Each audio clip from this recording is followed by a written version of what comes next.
Hello, what's up guys? So today we're going to discuss about on how you are going to improve your gameplay as a mid laner. So mid laner plays an essential part of the game and has the most difficult role to play, since mid laner is usually not the one who controls the map at its highest point. Mid lane is usually not a 1v1 scenario, but it is a duo lane with your jungler.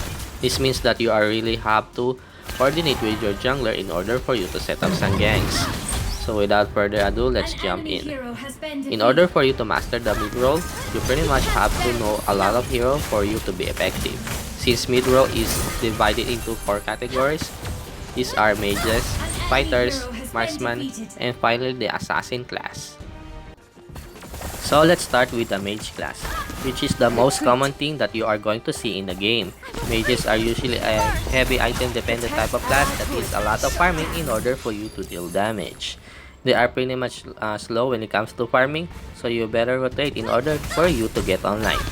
They can easily take down squishy heroes with their high burst damage, but very fragile when it comes to diver heroes. Be sure to always help your teammates when it comes to team fights, since mages are really team dependent type of hero. They are really good when it comes to team fights, since they could just easily spam their abilities. Mages can provide a lot of utilities in the game due to their low cooldown. You always have to make sure that you have the proper positioning and timing, since this will really impact your gameplay a lot. Next thing is the fighter class. Fighters are usually a duelist that can easily outdamage mage heroes in the early stages of the game. They also have sustains and better mobility in order for you to stay longer in the lane. They don't usually have that much range, but they can easily initiate your enemy. Fighters are easily to scale rather than the mage class, since they already have the burst damage potential in the early stages of the game. So if your team is lacking with melee heroes, then you can take fighters instead in the mid lane. They can easily clear minion wave fast, so this means that they can be able to rotate and back up your enemies. They are pretty much tanky with their bruiser type build and can soak a large amount of damage with their sustains. So now our next thing on the line is the marksman class. Marksman has the ability to pressure the mid lane heavily, which will make your opponent to have a hard time rotating in the map. They don't usually provide much backups when it comes to ganks, but they can easily take down towers once your enemy mid lane rotates around the map. They pretty much don't have much damage in the early, since they'll be needing a lot of farming. There's nothing really too special about this class rather than having an assurance when it comes to the late game.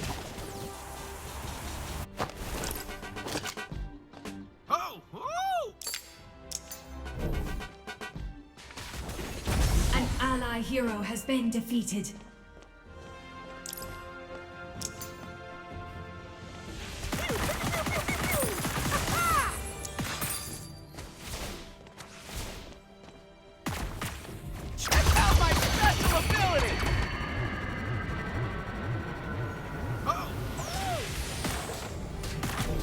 I need help. An enemy hero has been defeated. Lastly is the assassin class. Assassin has the ability to pressure your enemy, since they can easily kill them. Together with their high mobility, they can easily rotate around the map. They are usually good when it comes to the early stages of the game, since they don't pretty much need a lot of items in order for you to kill your enemy. Assassin can easily burst squishy heroes combined with their utility. They can be really a big threat in the game. If you are running with an assassin in the mid lane, this means that you are going to have a lot of pickups, since they are usually the master of in and outs of combat. And that is pretty much it for the hero class that can be played in the middle lane. So let's check the basic fundamentals that you need as a mid laner.